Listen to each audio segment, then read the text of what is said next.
All right. I don't even know if I have any active viewers, but that doesn't matter. Let's get started. Okay, so we want to go over how to take notes. So here we are. As of this day, we're filming August 4th. About a month into the summer assignment, a month into the summer. I'll be seeing a lot of you in about 3 weeks' time at the summer week, which will be great. Looking forward to it. But I figured now's a good time to sort of check back in, give you a chance to self-reflect on your own progress when it comes to this particular the particular issue here. Sorry, I'm actually going to mute myself because otherwise the sound of me coming through might I have to mute my speakers, otherwise you might get some echo. Okay, so if there's a little bit of echo, it will go away, I promise. So let's go back to this. So what we want to do now, great. What we want to do now is get into the issue of how to take notes and methods that work. Now, you can do a Google search, you can ask ChatGPT, you can go to YouTube, what works, what note methods work. There is a simple truth, and this is the first statement I'm going to make up front. There is no one correct method to reading a text and retaining the essential information in a way that helps you understand and know the material. I would love to say that there is, but there simply isn't. The reality is there are a variety of learners out there, and they all learn in a different style. And so I cannot say with any certainty that if you do X, you will get Y result. That would be a lie. If I told you that, I'd be lying to you. It's not my intention to lie to you. So what I'd rather do is instead, I'd rather talk to you about the situation, about what you can do, what some methods that I know work for many people, and some things that don't work, and you actively should not do them. Like they objectively have been proven do not work.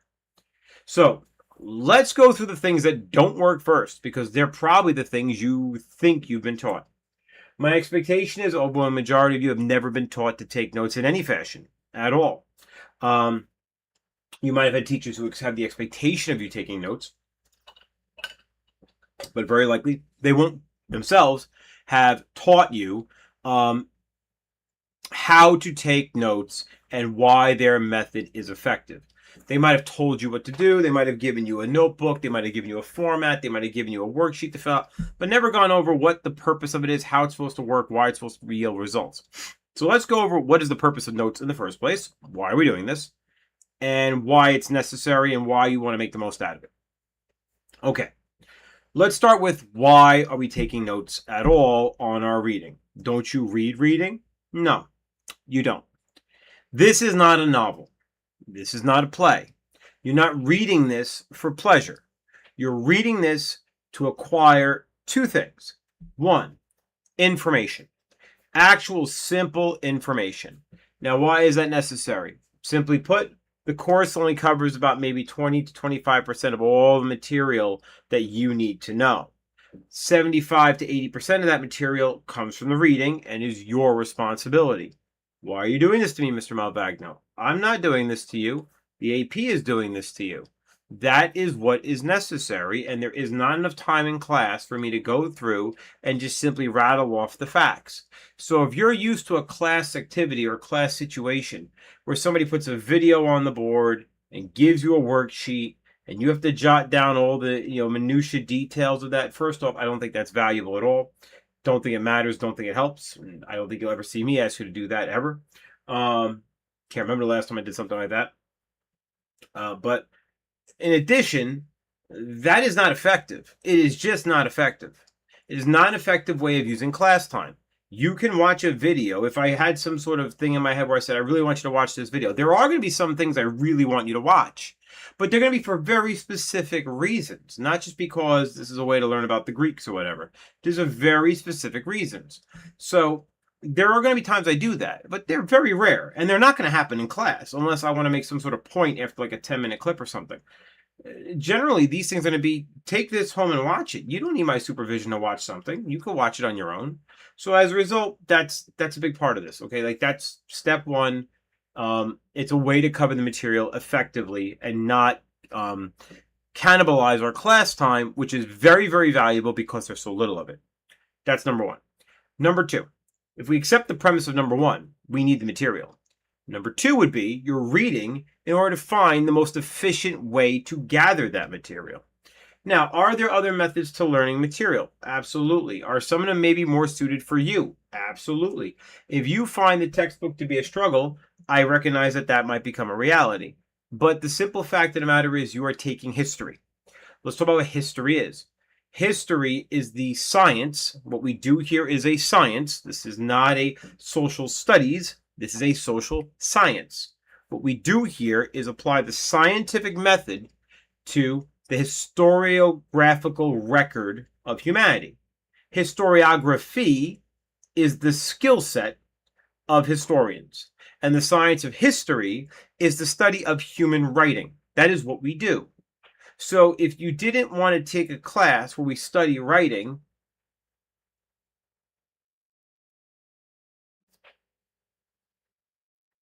this ain't the place. I mean, you literally signed up to the reading and writing class. So the idea that this might be the most reading you've ever done is not only perfectly in line with the nature of the material and the course and the discipline, but also kind of expected. I would have expected you to expect to be doing that.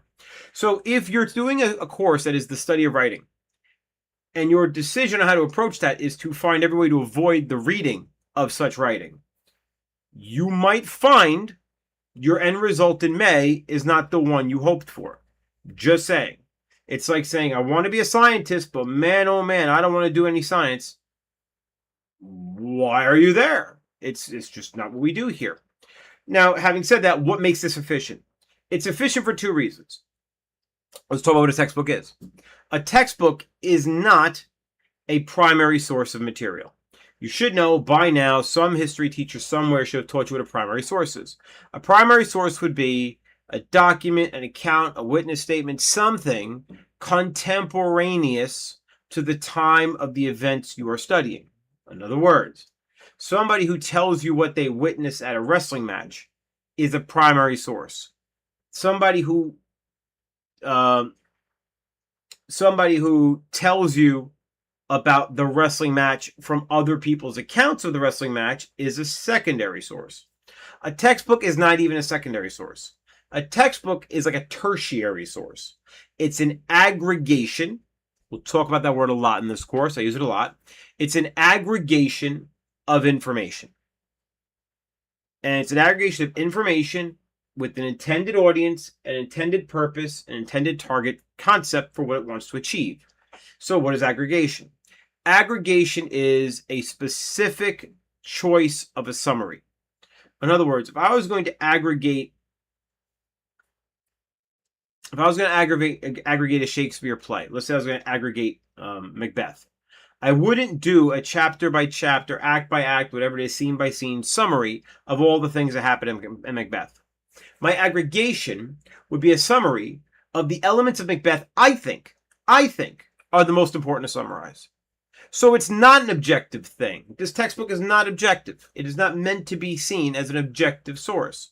Now, it's neutral in the sense that it has authors, and those authors have their biases, but it's neutral in the sense that its job is to convey this information to a group of students who are taking AP World. So in other words, there won't be extensive U.S. history in this book. Why? It wasn't written for that course. The nature of a textbook is it is a choice, an intentional summary of information. A physics text in a high school does not contain all physics. It contains the stuff that needs to be in there for a physics class in a high school, and so on. I would not expect a mathematics book to have information on the Federal Reserve System, but I may have to teach mathematics in my economics class in order to teach the Federal Reserve System. So the aggregated material that goes into each of those texts serves the purpose of the course. So it's a huge mistake, massively stupid idea, to go to Google and be like, yo, my man, I need to know about the rise of civilization in Middle East and Africa. Could you hook a brother up and get some AI, Gemini summary? This is not wise. You are doing this for a particular course. And the people who wrote this textbook have aggregated the information knowing what the hell you're being tested on, what's going to be on the AP, what's in the AP's curriculum, what's in New York State's framework. This stuff is going to be on the Regents too, etc., etc., etc. So there's a lot of reasons why a textbook is still used in this day and age.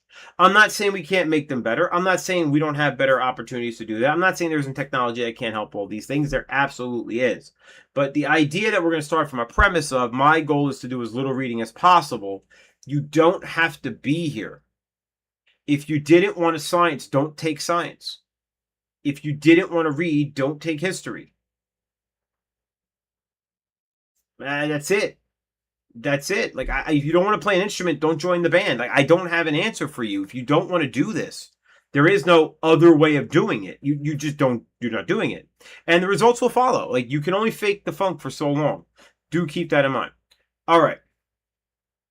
So if we accept that we don't have the time in the class to do all the content, if we accept that the reading is the most efficient way to do that because it's been aggregated for the purposes of the course, then 3, how do we then go about using this as a learning vector? Hopefully some of you have started your summer assignments by now, and hopefully you have some notes taken. It's a good idea to look at those notes and say, okay, were these fit for purpose? What are these going to accomplish what they're supposed to accomplish? Well, let's now talk about notes. The goal of notes is very simple. The goal of notes is so that way you do not and should not be rereading the chapter once you've taken good notes. If you've taken good notes, rereading the chapter should be not an option. It would be the intensely purposeless. What would be the point? You have notes. However, notes are not just a summary. Notes are an aggregation as well, which is an intentional summary. It's not, I'm going to hit all the main ideas. In other words, if your notes look like a bullet list of shorter sentences or shorter phrases or individual words that you think takes the chapter and summarizes it down to a smaller format, those are not notes. Those are a waste of time. You're welcome, with my permission, to throw them in the garbage. They will accomplish you nothing.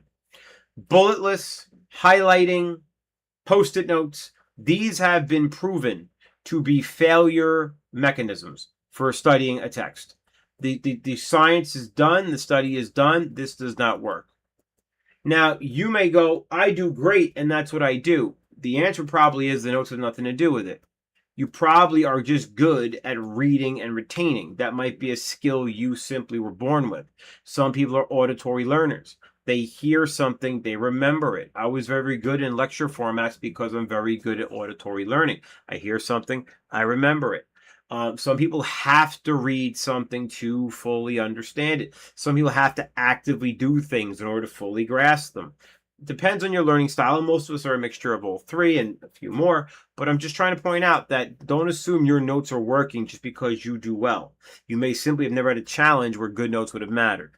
So, as I said, there are a number of good ways to do notes, and many of them have been either adopted by universities that are prestigious for their academics, or were invented by such universities. For example, people who have heard of Cornell Notes a lot. Cornell Notes is a very difficult and challenging format of notes because it requires extensive time, probably more than I think most of you are willing to give.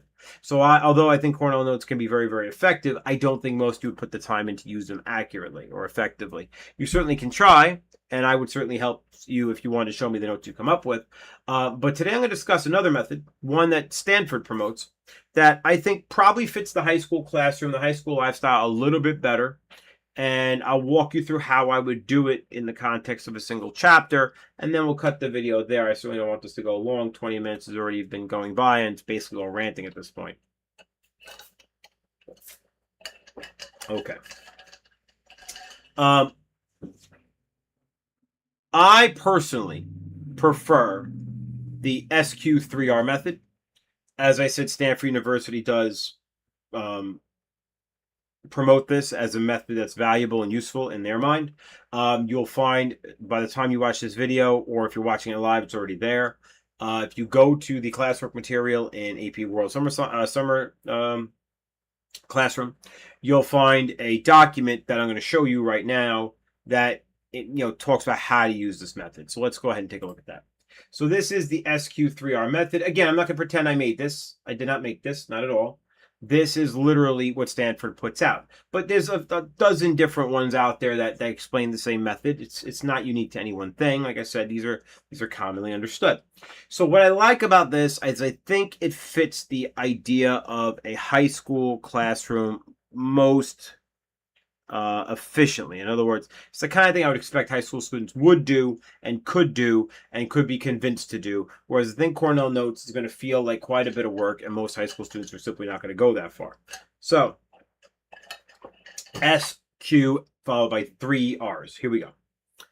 First thing you're supposed to do, survey the reading, which in this case is going to be chapter by chapter, right? So you survey the reading. I'll show you what that looks like in a minute. Once you're done surveying the reading, you should write down some questions. So I find this is often best done on sort of a Google Doc or something equivalent to that. If you have a tablet and you have a stylus and you write decent notes on a tablet and stylus, you can certainly feel free to do that as well. Hold on one second. Yes, Bobby. I'm handling that next. So that's for a different class. Don't worry about that. This is for AP World, this stream. Okay. So I think you're best off in a format that is either digital or easy to erase. So if you want to use pen and paper, which is, I think, very fine, no problems there, get an erasable pen or use pencil. And make sure it's a notebook that you're using that's actually valuable to you. And again, in class, we're going to be using pen and paper. Although a lot of our assessments are going to be digital, I do think that the Chromebook is overall a negative, not a positive in the classroom. And I want to get away from its use on a regular basis. So expect you to have a notebook in class, physical, but either way, for your reading, you can do what you want. I can't, whatever. So I would do digital. I'm very comfortable in digital format, though, and I have the maturity to know that I have work to do, and I'm not going to let myself get distracted by other things. But Chapter 2 here, The Rise of Civilization in the Middle East and Africa, is just me putting the title on top of the page for now. But a format like this is good because I do think there's going to be some back and forth, some play in your notes. You're going to write something, change something, whatever. So you'd survey the chapter, that's number 1, and then you'd write down some questions. Now, it says here reading is a thinking process. Sure, right. But what does that mean in reality? It means you want to formulate questions by taking the results of your survey, we'll talk about that in a minute, and turning those results. It's like this, the survey is almost like a hunt for information that might be, really important, and turning them into questions. And I'm going to show you how to do that as well. To some degree, as you become more comfortable, the survey and questioning really happen at the same time. Once that's done, now it's time to start reading. So you notice you have 2 steps out of the 5 that happen before there is any reading of any real kind. Now, this is critical stuff because it previews and gets your brain set up to do the reading. Now, I'm going to talk about how you do this because you're probably not going to sit down and read a full chapter in one night. So this is not something you do and then start it and then come back tomorrow and then come back tomorrow and then come back tomorrow. If you're going to do this, what you're going to do is you say, all right, realistically, what am I going to read tonight? And it might be I'm going to read whatever, the first section of the chapter and no more than that. Okay. Then you do an SQR3 for just the first section of the chapter. And you treat it like its own independent reading, and your notes for that chapter are treated like this.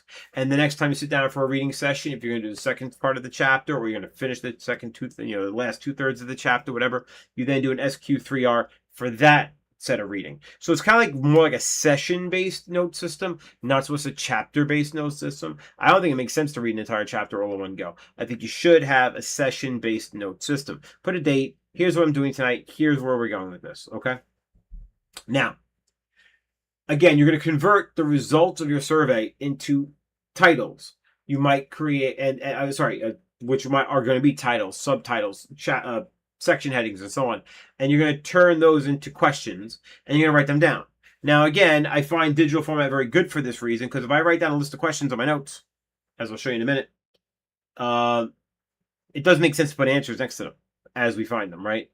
I would put these questions in the order that they appear in the chapter. So whatever format the chapter uses for relaying information, you want to stay within that order, okay? So earlier information gets questioned first, then second, then third, whatever. And then if you want to ask questions that don't have a real time and place, like they're not really part of the flow of the chapter, there might be a bigger idea or related to something else, or maybe just sort of a natural line of inquiry you came up with, you could kind of put that at the bottom at the end of the rest of the questions, because they probably are going to be summative or comparative in some way. But you're going to want to keep this in order so that it makes sense as you read. Now, once that's done, you read.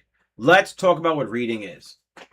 Thoroughly read the chapter and fill in the answers to your questions as you go along. Important.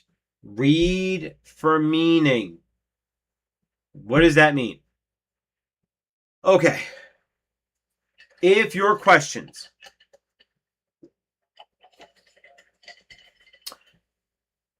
can be answered without the words because, as a result, due to. If you can answer your questions without those phrases being responded to, your questions are no good. You want to read to understand what the purpose of that section of the reading is, which is why I'm going to really encourage you, when you sit down to read, you don't just read. You pick amount of reading you're going to get done today in this session. And I would not read. If your parents say to you, you got nothing to do for the next 10 minutes, why don't you do some reading? We're going in the car. Tell them I said no. No, reading is not of the text. It's not a thing you do just on the fly randomly and squeeze 5 more pages in just to say you did. If you do not sit down with some level of purpose and a methodology, what you're reading is pointless because you're not going to remember anything of it. You need to have a plan. I sit down to read tonight. I have an hour. How much can I really do? I don't know. Let me read at least the first section and stop and see where I go from there. Let me SQ3R the first section. Cool. And if you find you can do more and you can read at a faster pace than that, you can get 2 sections done, then you do that. If you can really sit down on an afternoon in the summer and knock out a whole chapter, you do that. But you have to figure out what is a reasonable session for you. And that might mean you read more often than other people because they can handle larger chunks of text and therefore they're more efficient in their reading.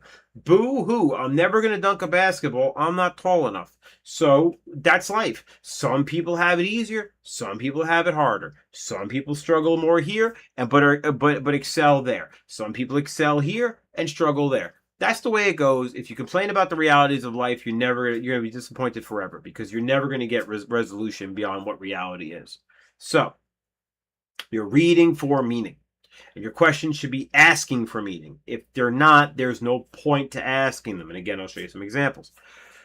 Now, it says write down any information you sense is important. And that is true with the caveat that you probably will take some time before you start to understand what's important. That's going to be a reflective piece, right? You write down what you think is important. It gets tested. You find out that, what you thought was important was only tested 30% of the time. And there was a number of material that you have no notes on that were tested 50% of the time.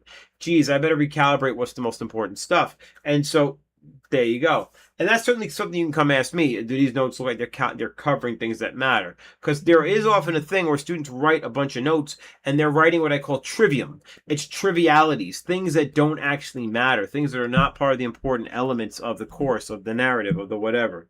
So just keep that in mind as you read. The next one, I do all the time, so this is easy. Recite, which is literally talk to yourself. And I do mean out loud. You should hear the voice of your mouth going in your room as you read out loud your questions, your answers, and your notes. Here's a practice you might want to sort of think of it, compare it to. So if I want to ask a question to an AI, right? I very rarely type it in. I often just use dictation, right? So let's do that right now. Okay, so here. I got my app open, and it's currently transcribing. So whatever I say, it's now transcribing. So if I say to it, I'm not sure what role the Achaemenid Persian dynasty played in the reduction of slavery as a morally acceptable practice in Persia. I believe I know that the royal family was personally against slavery, yet I also know that in reality, slavery is sort of a necessary economic outcome of war in a medieval and ancient world where you simply can't let your enemies go. So I'm trying to understand a bit more about how the Achaemenids did this. To what extent did they really end slavery within the Persian Empire of their day? So do I expect you to do that? No, but my point is that's like the kind of style of out loud concepts you want. You want to sort of talk to yourself. Now, you might be the kind of person who talks to himself all the time. You might be somebody who has no inner monologue. There are such people where they don't think in their own head. They don't talk to themselves in their own head. They don't have monologues and thoughts like that in their own head. For you, it's especially important to speak this stuff out loud. Maybe it would be a bad idea to have like your phone put on voice memo and record these out loud conversations and play them back to you. Like, okay, what was I talking about? Where were my confusions? In the moment of having read that material, what did I not understand? And you can kind of treat it like that. Any key idea, any word. For example, if I had said coerced labor instead of slavery, which maybe I did, I don't even know. That, if I had said coerced labor, or if the textbook said coerced labor, I would want to look up the word coerced, the word labor, and then look up coerced labor as a joint term. Because it's two different independent terms that don't have to have anything to do with each other. And when you put them together, the context of those terms changes. So I want to look all that up. Now, where you look that, you can look it up anywhere. Feel free to look it up on your Google search. That's fine. But my point is, when we say translate key ideas, I need to understand it. If I can't, a great example of understanding is you can teach somebody else. That's how you know you understand something, that you could teach somebody else. The moment you feel comfortable telling somebody else how to do something with some level of certainty, you probably are starting to understand it. All right? And anything you end up not really quite knowing, hit the internet. Figure it out. Go back to the textbook. Read that section again. See if the information was there. If the textbook led you to a question that the information in the text doesn't really answer, well, you could feel free to look beyond that.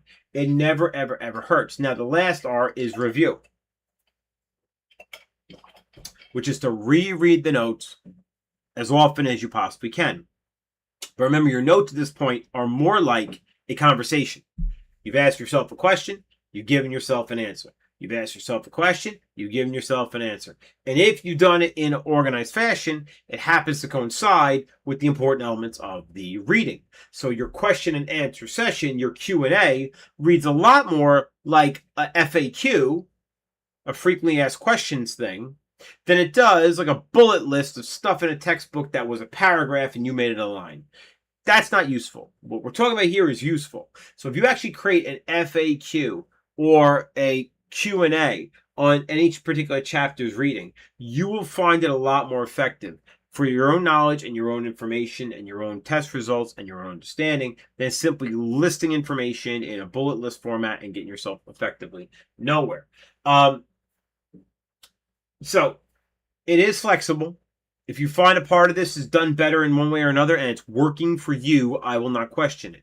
So this is sort of my format, right? If you take my quizzes and you're doing well, I rarely will ask you what you're doing right. Whatever it is working. If you take my quizzes and you're doing poorly, expect to hear questions. And if I say to you, well, bring your notes and let me see them, and your answer is, as it almost always is, well, I don't have any notes. My answer is going to be, well, when you have some, I will help you. Until then, refer to my video from the summer and start writing some notes in your reading. So let's do an example. So as an example, I got the Stearns book here. And I got this document ready to go here. So the first part of the SQ3R method is to survey. Survey what? All the titles, all the headings, all of that. Starting right away. The rise of civilization in Middle East and Africa. Now remember, the question part of SQ, so survey and then question, is to take these such headings and turn them into questions. So let's do that. So here is the heading, Chapter 2, The Rise of Civilization in Middle East and Africa. How would I ask a question that would better sort of capture this idea? And it might be something along the lines of...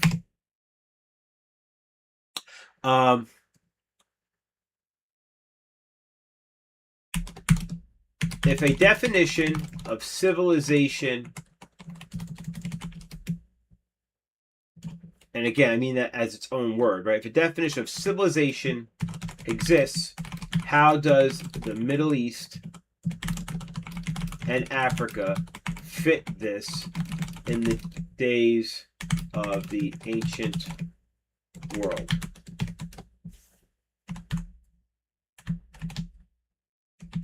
Fit this definition.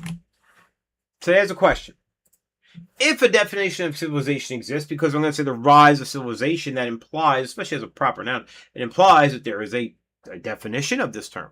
So what is the civilization? What does that mean? What is the civilization? And if it exists as a definition, it should be applicable anywhere, or at least the Middle East and Africa should have ways in which it demonstrates that definition. So that would be, how I'd start. That'd be a kind of question you could do. And then you would repeat to do this as you go through the whole chapter. So if we go through the whole chapter, I'll show what I mean. So early civilization of Mesopotamia is another section heading. So again, I then go down here. All right, and I go, question, early civilization in, what was it again? Mesopotamia.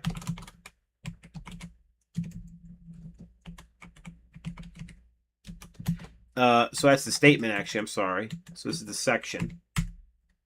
And if I want to write a question on that, it might be, or a question out of that, it might be something as simple as,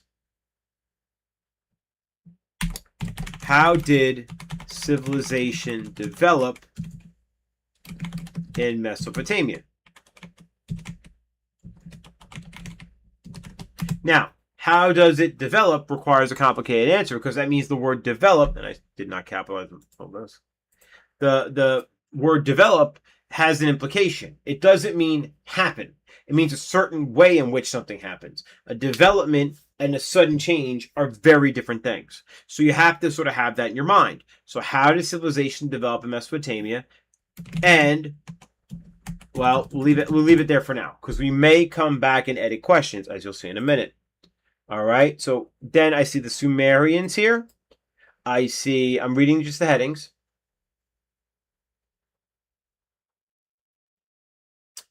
Okay, and that's the only... Okay, so that's a gold heading. So you'll see it goes red, then gold. Here's gold again. What civilization meant in Sumeria. Okay, so we have what civilization meant in Sumeria, and we have the Sumerians themselves. Okay, so right there, probably another good question just in this section, right? Just in this section, another question. Who were the Sumerians, and why are they important to study?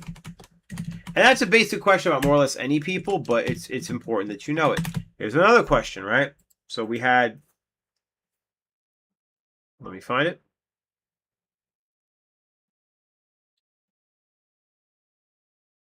What civilization meant in Sumeria? Okay, so that's almost a question of itself, right? So we could certainly reuse that. What did civilization mean in the context of Mesopotamia? And so forth. And this is how you sort of do it. So you list out these questions, right? And I'd get it all done under this, early civilization Mesopotamia, which remember was the red header. And you'll start to get used to the way these things are structured, like the red header being the big idea and these small gold headers being below that. And sort of, nested in there. And now we have another red heading over here. Where'd it go? Here. Later Mesopotamian civilization, a series of conquests. Okay, so this right here would be basically the questions we'd ask for that first red section. And I might make that my first goal for the night. Like, read this section, have these questions. Okay, good. Then you do your reading. And you're going to go back and answer the questions.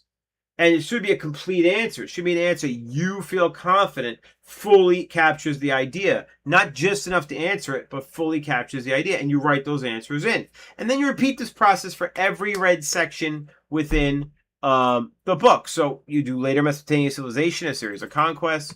And once again, I'm just going to do this a little quickly here. Here's that. You come up with a question. You come up with a question. You come up with a question. As you come up with answers, you could certainly put your answers in there. And you do this. So it's going to look like a bullet list, but it's not just, Mesopotamia, River Valley, Sumerians. It would be like much more, like really more robust. And each of these answers are going to be and should be much longer than the questions that spawn them. So this does mean you'll be incorporating stuff like this. Does it help to put in vocabulary terms that you come across, like if they're bolded or something? Like, for example, Sargon the First. Should you know who he is? Well, the AP is not going to ask you who Sargon the First is. I can promise you that. That doesn't mean it wouldn't be helpful to know it for my quizzes where you might be required to know it. So writing it down in here as part of the question, who was Sargon the First? Just add it in, and feel free to treat those as their own sort of questions that need answering. And so that's how you would structure the whole thing. And again, you go section to section to section. Do you skip the visualizing the past? Do you skip the document? No, you do these as well. In fact, I make a separate part of this, a separate SQ3R just on these documents, just on these insets, just on these callouts. And I feel like you'll be in much better shape. So that's the gist of it. I mean, you want to do it that way. Then you recite back to yourself your questions and your answers. Not a terrible idea since you're going to be reading the same assignment as somebody else at the same time in the class. Is always saying, hey, what questions did you come up with for chapter 2? Oh, that's good. I didn't think of that one. Here were mine.